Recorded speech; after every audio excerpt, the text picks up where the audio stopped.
Now that you've found UBN Radio and discovered our quality talk shows, it's time to spread the word to friends, family, and the universe. 24 hours of music and talk. Radio without limits. That's why people keep coming back for more. That's ubnradio.com.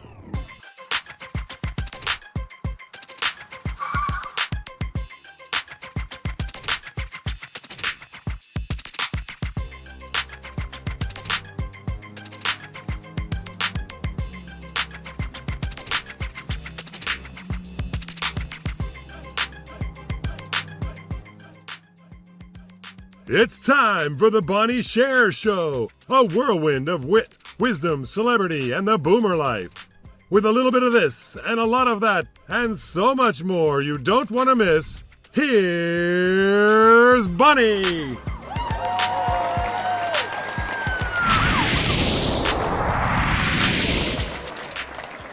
Well, hello, and welcome, my friends, old and new. Thanks for tuning in and calling in and joining our chat.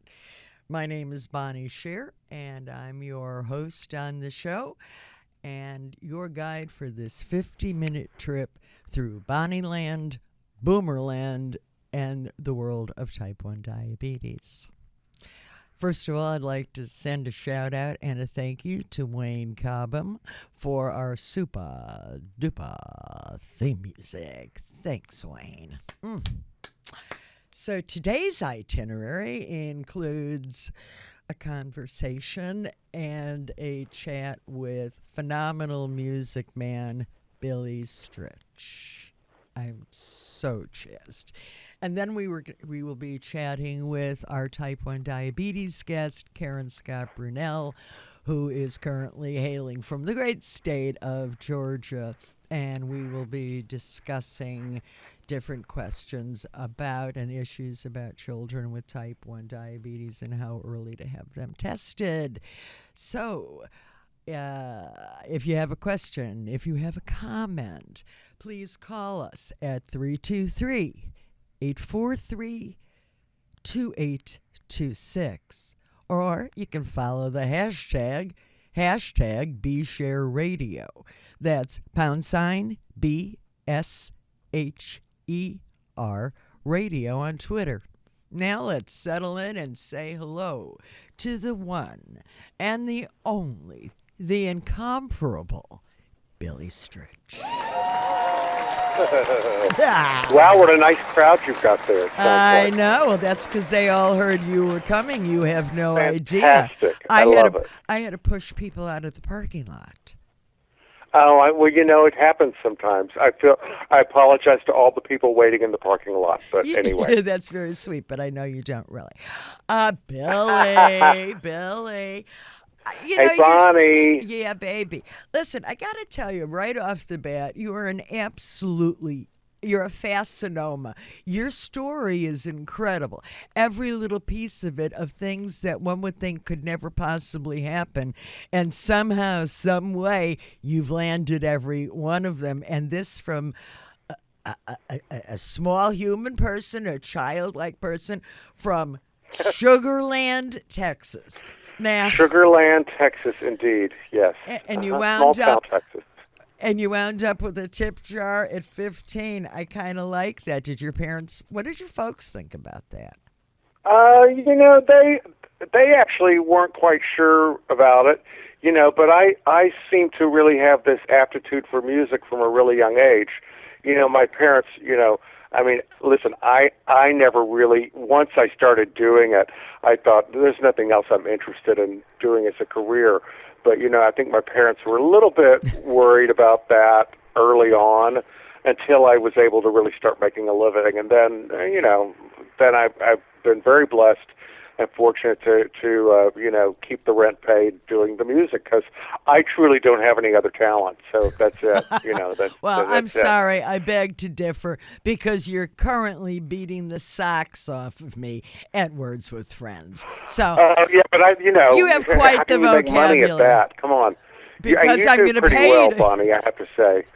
Bonnie and I keep about 4 or 5 games going at a time, and we're pretty evenly matched, I must say, for sure. That's only because I wanted to warm you up. I promise you I will get back into those games. But my goodness, you've won numerous awards from Grammys to the BMI Song of the Year. That wasn't nothing. Yes, I did. Well, I won one. It was they give it to 10 songs in the year, so it's one of the songs of 1993. I loved 1993. That was one of my favorite I know. years. It was not a bad year for me, I have to say. It was for a song called Does He Love You that was recorded by Reba McEntire and Linda Davis. And it was a big, big seller for them. I think now, by this point, it's probably sold about 5 million copies on out different albums, you know. Now, it was a thrill. It really was a thrilling time.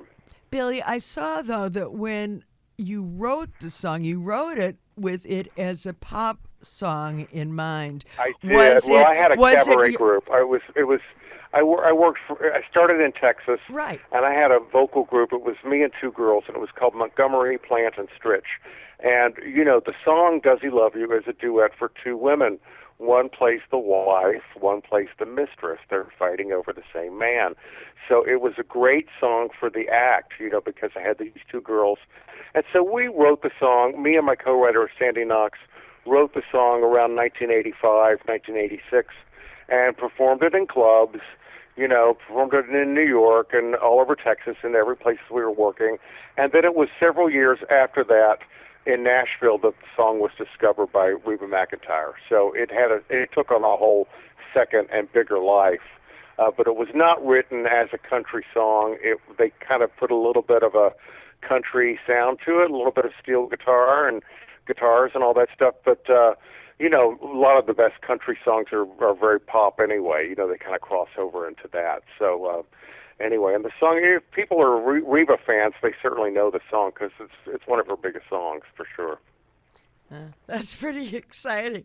Now, the other thing that I read, and actually I knew this, but I was reminded of, is you had a phenomenal opportunity to come from being the accompanist and being on the side stage. What did it feel like the first night that you stepped out on a Broadway stage to play, what was it, Oscar, wasn't it? In 40 Oscar. seconds?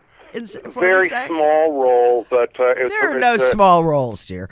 Well, I know there's only small actors. I always say it's the small but pivotal role.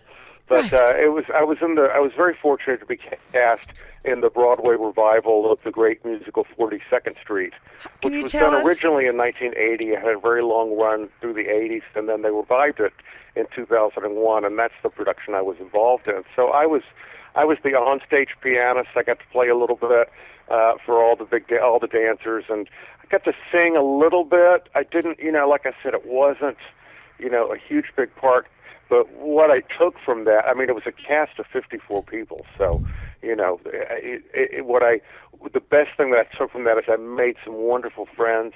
I had that experience of, I guess your question, what was it like to be on that stage? I remember the way that show opens is the overture starts, and then at the very end of the overture, it goes into the song 42nd Street. And then all of a sudden you hear all this tap dancing, and the curtain comes up just enough to reveal all these tap dancing feet. And then it gets to the bridge of the song, and the curtain flies all the way up. And, you know, the amazing response, it's like this big force, you know, from the audience, because it's certainly built, it's a huge crowd pleaser. And so every night the reaction to that initial reveal of the dancers was quite something. I never got used to that. It was very exciting. Even on nights that I didn't feel my best, or I was tired, or was like, oh, we're doing this again. Once that music started and that curtain went up, it was just heaven. It was wonderful. And I was able to do that show for almost a year and a half here in New York, and it was a wonderful time. It really was. Well, I'm happy to tell you that my mom and I came to see you in the show, and Mom's no longer. Wasn't it a great show? It I have to was, say. and my mother, who's no longer with us, it was one of her favorite moments, and to come to see the show. I'm so glad to hear that. Yeah, and That's she lovely. brought me because I had not seen it on stage before, so to be able to see you, and I was a fan of yours already. I mean, I don't know. I think that a lot of women singers would like die to have the man in their life be their piano player. And then if they could stir fry and blow dry, now that's a trifecta. But It is. yes, it is. But I know for my own self, the one opportunity that I've had to sing and work with you, I felt so comfortable with you because I felt that you had me in your hands. Well, that's the accompanist's job, and that's why I like playing for singers. I like to offer that support. I like that interplay that you have with the piano, with the singer. It's a very fulfilling relationship, and it's something that I enjoy doing I have several ladies that I play for on a regular basis. And then, as you know, in addition to that, every Monday night, I do this open mic night in New York City with my friend Jim Caruso. We do it every Monday at Birdland, but we have brought it out to L.A., and that's where you came and sang with us, was at Dave Cause's Lounge in Beverly Hills. That's right, and it's wonderful, just to play for these singers and meet different people. It keeps me on my toes as a musician, too, because everybody's different. I have to kind of alter and really listen and support everybody in their way and not try to lead them my way, Well, but, you are a rare entity. Lovely to hear that. I'm glad that you felt that way. You're a rare entity. That's why I'm bringing it up. Thank you. You and I, don't thank me. I mean, it was really about thank you. I was nervous because I wanted to do well for you on my first shot with you, And I stopped thinking about it after the first arpeggio. I knew where I was with you. And good. And to our Good. listeners, I'm glad to hear that. That's this, what I want to have happen, of course. you made it happen for me. Unfortunately, to my audience, I was singing Cockeyed Optimist, which apparently I got a little bit too much into my lyric, because by the time we got to the portion of the song where I stopped singing and sort of do my, and ladies and gentlemen, the accompanist, I was so jazzed. It was, and ladies and gentlemen, Billy Crystal.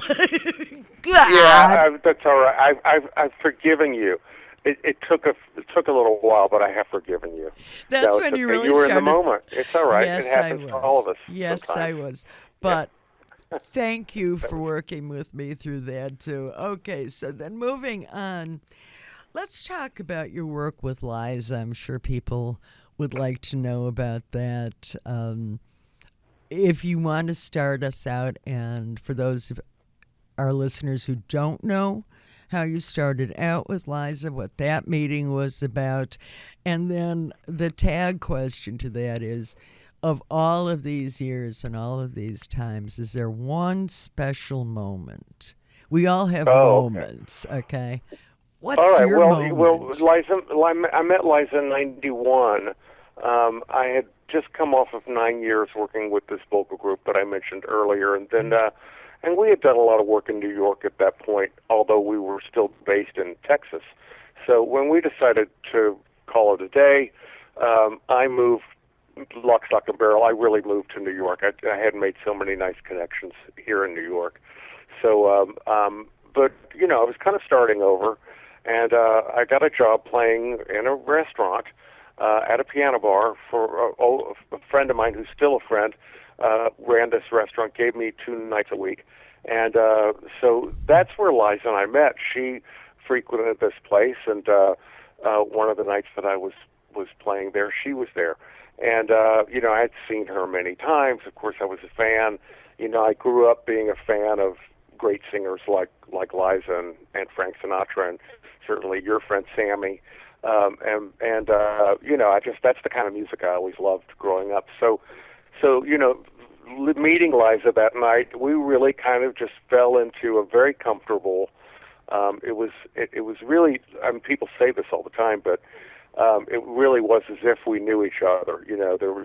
We just really got on really quickly. At that point, she was working on a big show at Radio City Music Hall. She had just started rehearsals for that, so she very kindly invited me to come and watch rehearsals, and before you know it, I was working on music. There was a nice team of arrangers, but there was a lot of singers. There was 12 women singers in the show, and there wasn't anybody specifically doing vocal arrangements, and that's really what my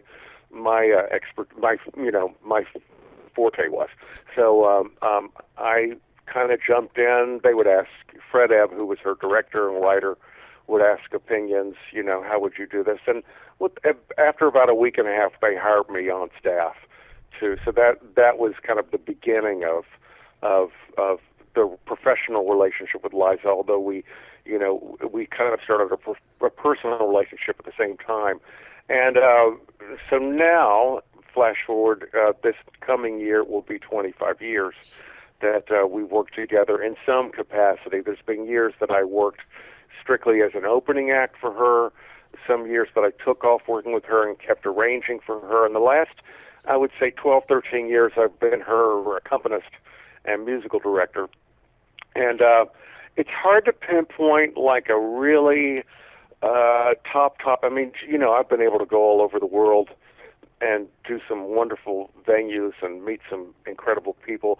I'd have to say the 2 times in London that I met Princess Diana, who was just lovely. That stands out for me.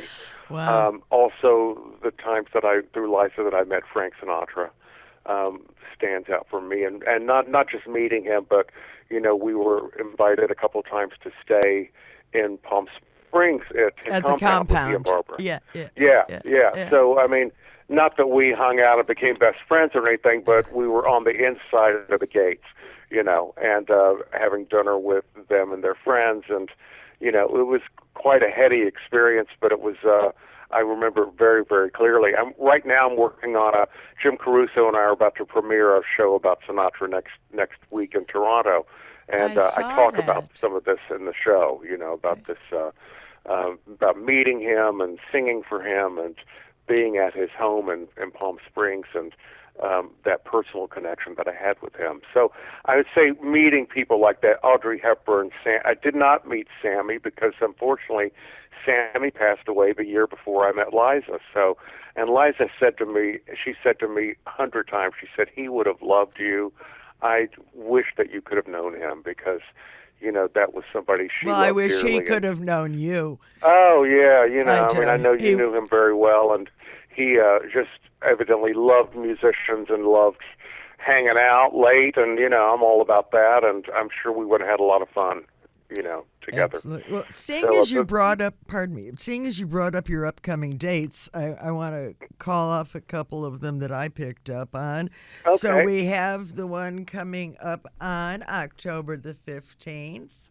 Yes, a week from tonight, we are premiering the Sinatra Century show in a beautiful venue called the Rose Theatre, which is in Brampton, Ontario, which, as I understand it, is about 30 minutes outside of downtown Toronto.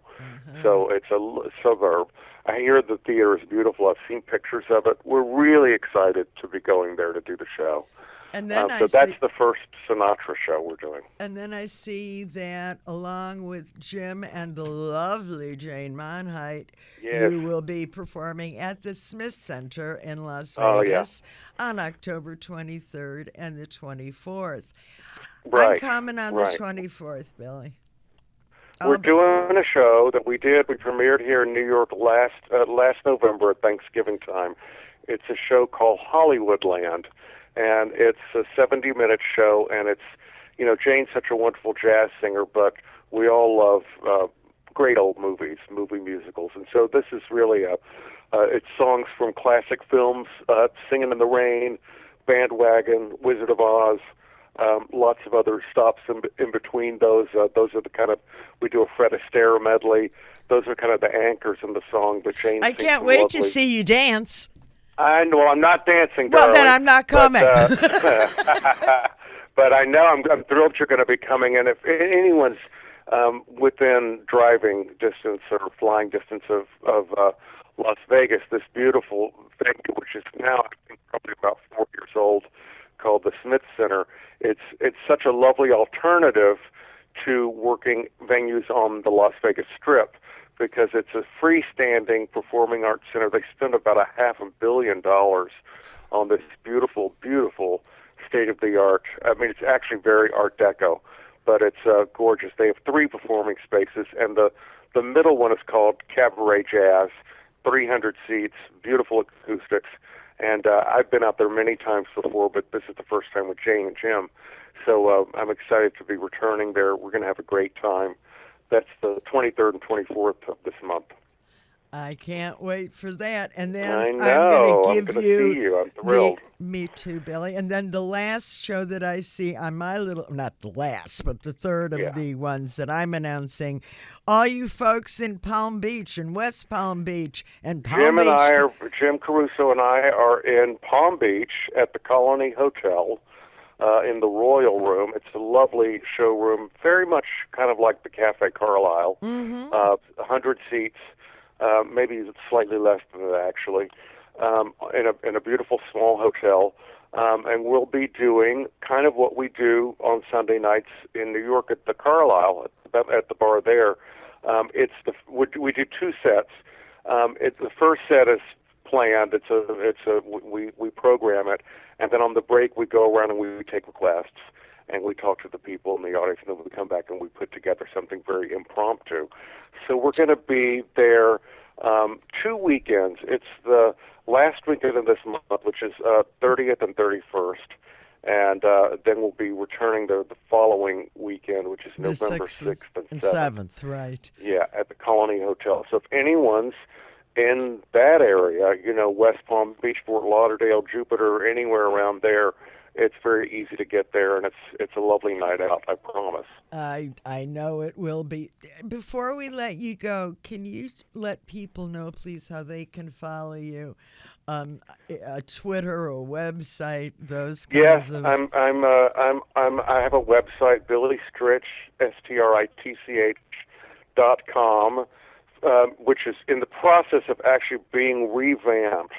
So don't go there. I mean, some of the dates are a little out of date on that, so bear with me on that. But you can certainly get information about me on that. And I also have I do a tribute to Mel Torme, and I have that recorded. And if people are interested in getting that, you can get it through the website, or you can go to a site called CD Baby, which will sell that CD to you, and also it's on iTunes and all of that as well. And also I am on Twitter. It's just B Stritch on Twitter, and I love to have Twitter followers, so please find me there. And that's basically how you follow me. And people can write me through my website, BillyStritch.com, and I will get that and write back to you. Billy, before we go to break, it was a pleasure, truly a pleasure Bonnie, chatting with fun. you today. Thank you for coming on the show. I look so forward to seeing you on the 24th, although you'll obviously be doing the show on the 23rd too. So you'll have plenty of time to get it right before I get there. Yeah, I have one chance to get it right. Okay. I love you. Thank you very All right, much. Bonnie. See you later. Thank you so much. Have a great day. Thanks, you too. Bye-bye. Bye-bye. You are listening to The Bonnie Sher Show. Join the conversation. Call us at 323-843-2826. Or you can follow the hashtag #BeSher Radio. That's #BSHER Radio on Twitter.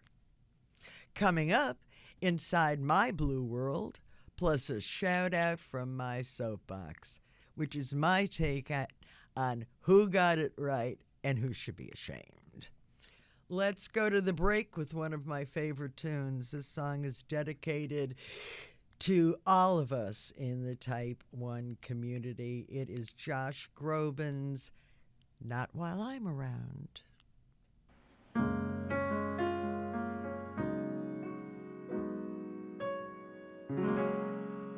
Nothing's gonna harm you, not while I'm around. Nothing's gonna harm you, no sir, not while I'm around. Demons are prowling everywhere nowadays. I'll send them howling, I don't care.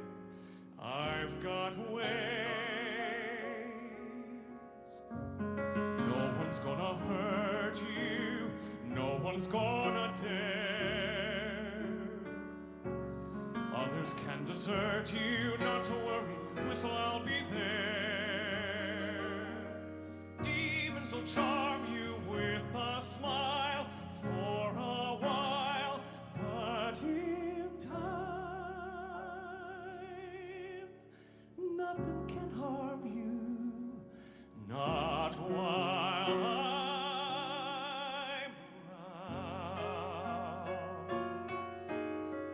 Not to worry, I may not be smart, but I ain't dumb.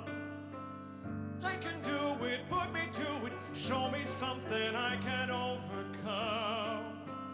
Not to worry, Mom. Being close and being clever ain't like being true. I don't need to, I would never hide a thing from you like some. No one's gonna hurt you, no one's gonna dare. Others can desert you, not to worry, whistle, I'll be there. Demons will charm you with a smile for a while, but in time,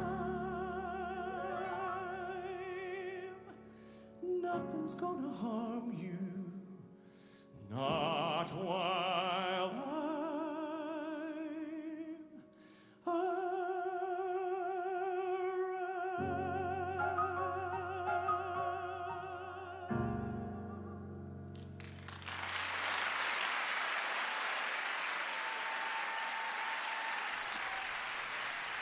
Wow. Welcome back to the Bonnie Sher Show. Joining me in this segment is Karen Scott Bunnell, a member of the T1D, Type 1 Diabetes community from the great state of Georgia. Welcome, Karen. Karen, are you living with diabetes? Tell me your story. I am. I was diagnosed in 1993 at the age of 38 years old. And my doctors figured with the symptoms that I had for so long, I probably went diagnosed 10 to 15 years. Nobody ever thought to check my blood sugar with all the symptoms that I had, which is crazy. And I weighed 113 pounds. I'm 5'8", and I ate constantly. I drank water constantly. I could not gain weight to save my life. I would be reading a book to my children and fall asleep in the middle of it and wake up and have little children running around me 3 hours later. It was tough. It was really tough. I have 4 children, and it was definitely a struggle. I felt like I had the flu a lot of the time. Saw several doctors. I was told that I needed psychiatric care. Excuse there really me one wasn't second. anything wrong Karen, with me. Karen, where were you living at the time? I was living in Arizona, In Arizona. Okay, go ahead. in Flagstaff, Arizona. Mm-hmm. Yeah, I moved there from New Hampshire. And I hadn't felt well for a while, but it did get progressively worse. When I went on insulin, I gained 13 pounds in 2 weeks. It was amazing. It completely changed my life going on insulin.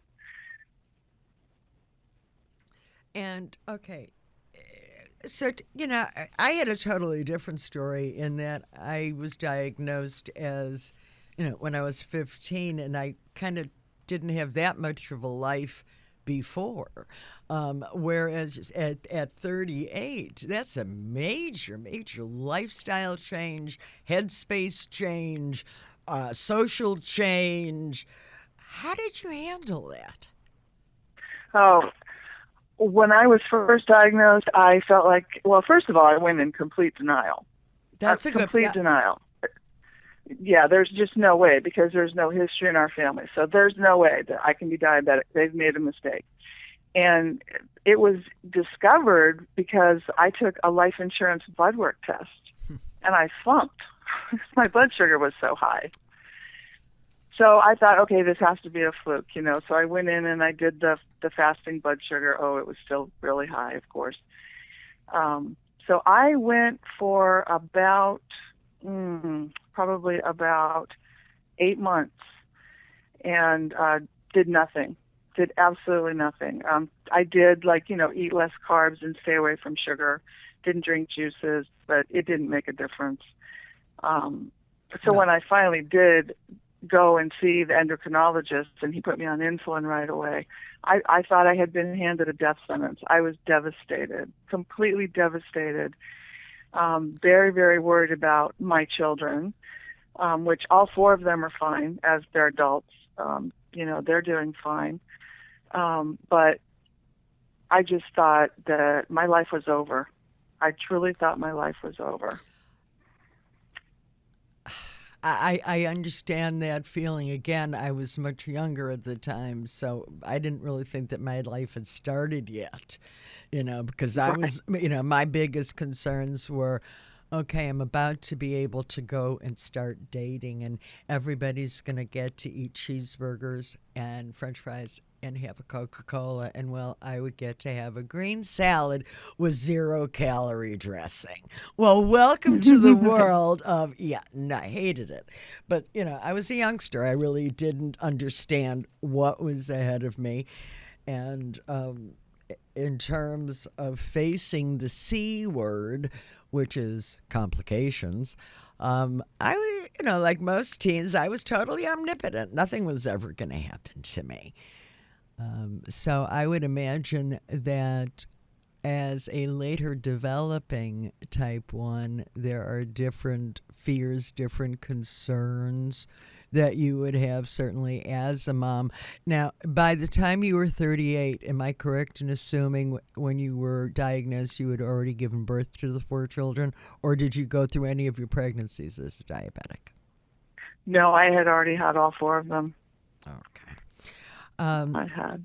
What advice, if any, would you give to other type 1s in how you have found any tricks you may have found, or eating habits, or no, wait a minute. I do know that you are a woman on a Harley.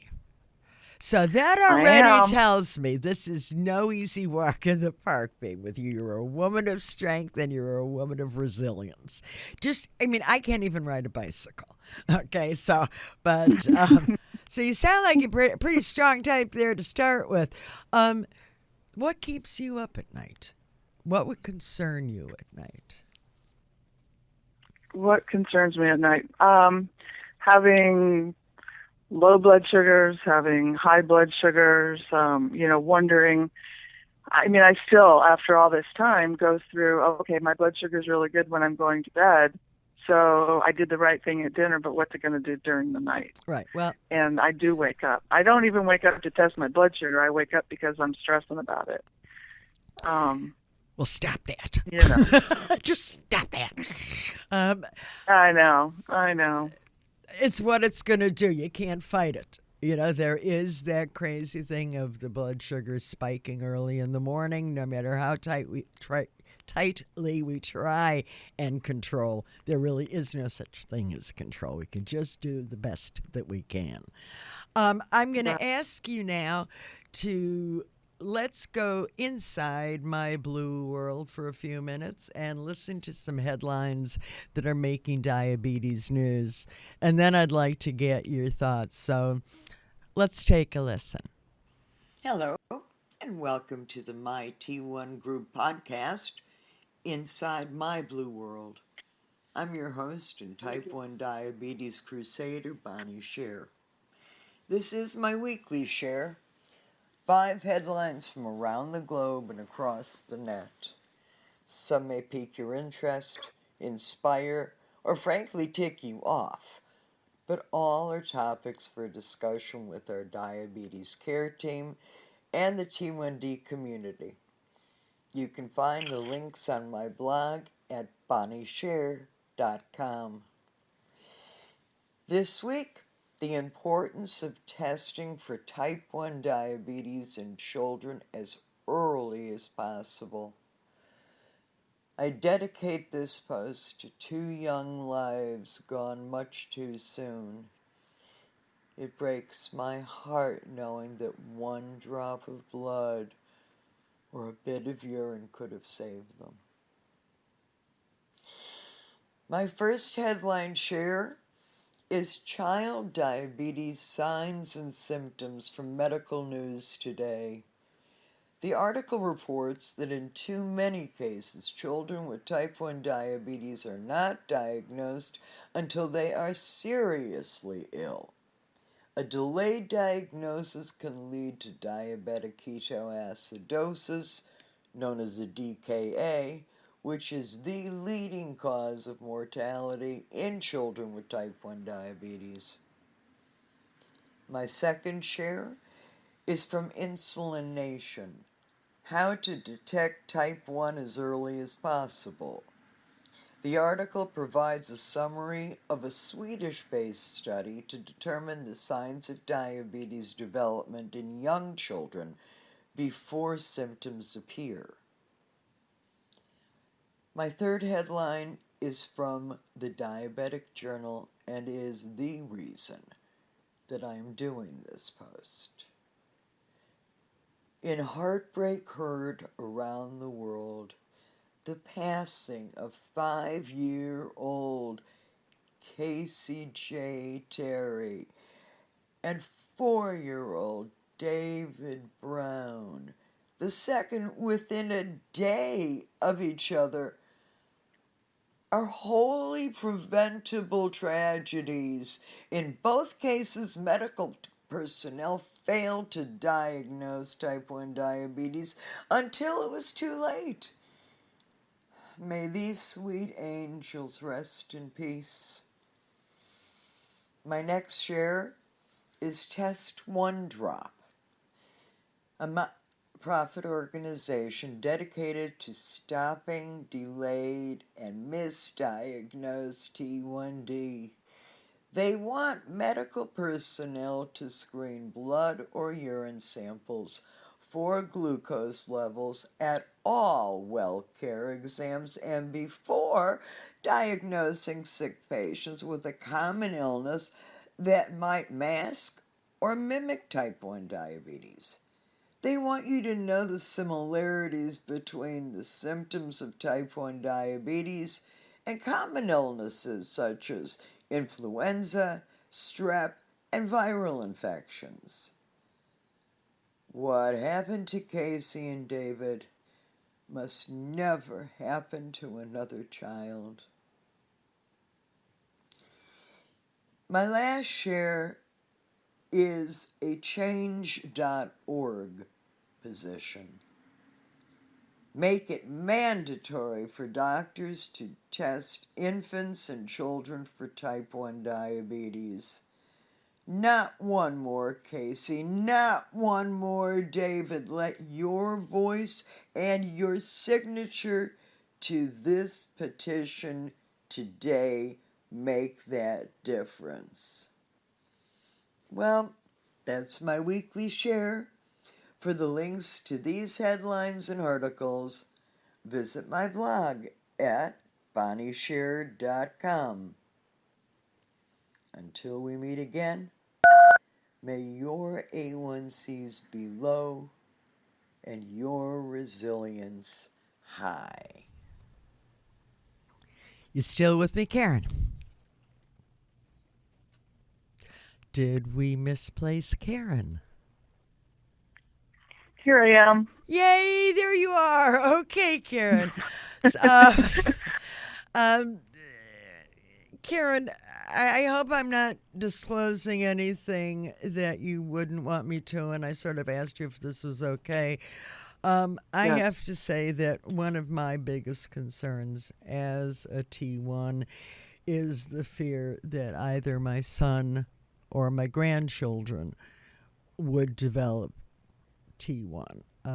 My son, who is now just turned 40, is not a T1. I do have two small grandchildren, one almost 4 and one 7. And I know that it would be devastating to me, devastating for them and to me.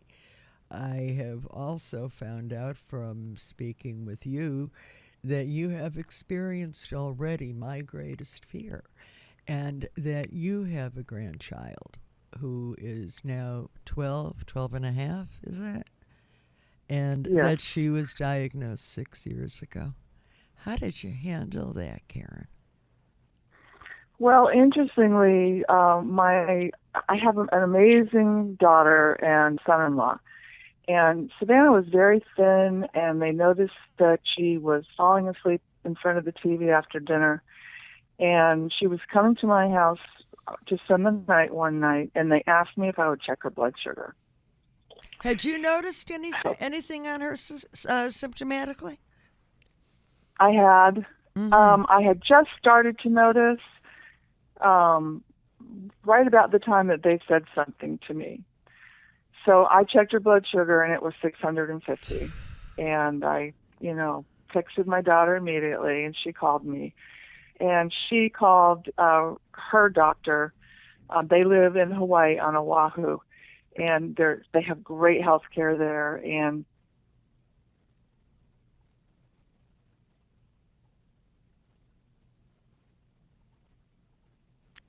did we lose you? We don't seem to have our guest there. I'm sorry, we must have lost track of Karen. In the meantime, I'm sorry, my phone decided to put itself on mute. I'm so sorry.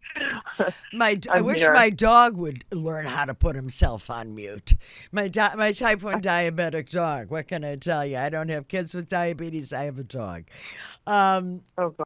So if we were to, here is a case of a child who, because there was enough information and you all had an inference of what this disease was, but do you not feel the same way that I do and that these other doctors and clinicians are calling for? That, all it is one drop of blood, and it can alter a path and save a life. Absolutely. Absolutely. And I don't understand. I really don't understand why it's not being done on a regular basis. It doesn't make any sense to me at all. Well, there's a lot about this disease that makes no sense. The finances of it, the sort of almost dismay, and there's a callousness that has developed. Nobody speaks this way about people with cancer. But, you're a diabetic, you ate too much, it's your fault. Anyway, that's right. Another Right. scream and shout out for another day. But speaking of that, Karen, I want to thank you. Thank you for sitting in with me today. And I hate to end this segment, but it's time for my soapbox. So thank you so much, Bonnie. Thank you.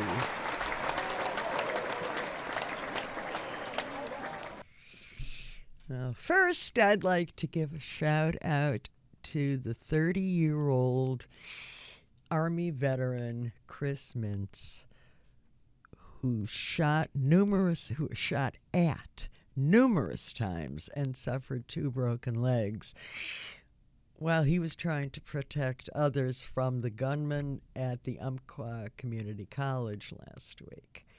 It happens that I'm both the daughter of a military man. My dad was a bird colonel, and mother of a son who's currently serving in the Army. And as such, I have had a lifetime to witness personally the commitment, the loyalty, and the resolve which define these men.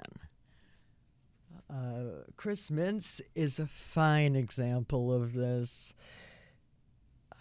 Next is my shout down, and shame on you, Governor Jeb Bush. Stuff happens? Really? Are you trying to forward the notion that such a callous position is appropriate or effective? When stuff has happened more than 250 times in just this year alone, where at least 4 people were either gunned down and killed or greatly injured. Stuff that is killed, and all of this now is to protect the Second Amendment and the right to bear arms. What the hell? Okay. All right, Bonnie, you only have 50 minutes. Let's not go crazy, but I think you all have my point. If you have an opinion, please feel free to share it by visiting bonniesher.com/blog or tweet me at #BShareRadio. Well, that's our show for today, and the train is pulled back into the station.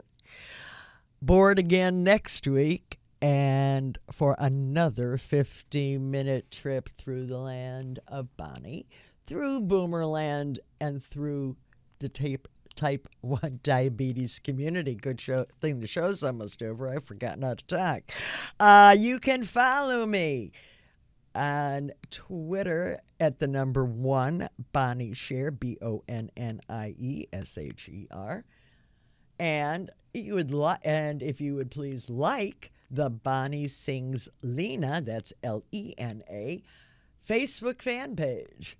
Again, I want to thank today's guest, Billy Stritch. Thank you so very much for taking the time to come in and be with us and phone in. And to my sister of the pump, yes, Karen Bunnell, to you for sharing the ride. And if by chance there are speakers up in heaven, well then, Sammy, this one's for you. Play us out.